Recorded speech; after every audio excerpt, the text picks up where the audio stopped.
এই যে সকাল সকালে রান্না দিয়েছি, খুদের খিচুড়ি আজকে রান্না হচ্ছে। এদিকে আবার গাছ, দেখো গাছের ফুলগুলো এখনো ফুটে আছে। তো সকাল সকাল ঘুম থেকে উঠেছি, এই তো উঠেই কাজকর্ম নিয়ে আসি। এবার খিচুড়িটা ফুলে গেছে অনেক সুন্দর করে।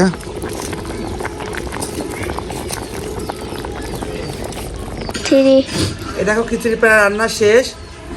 সুন্দর করে আমি ঘেটে দেবো একদম সুন্দর করে।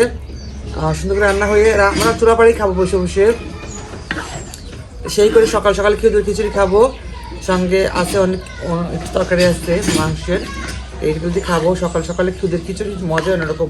আর তারপরে সবজি খিচুড়ি একটু কাছে নিয়ে এসে দেখাও খিচুড়ি কেমন হলো, দেখাও দর্শকদের। দেখো এই তো খিচুড়ি, দেখো এত সুন্দর খিচুড়ি না, একদমই বলার মতো না।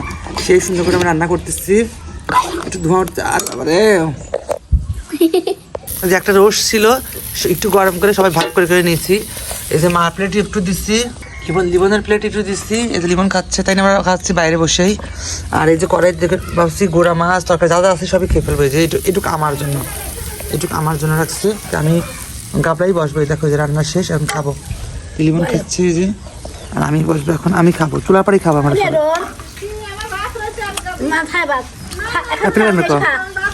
এই যে আমার প্লেটে আমি খাবো।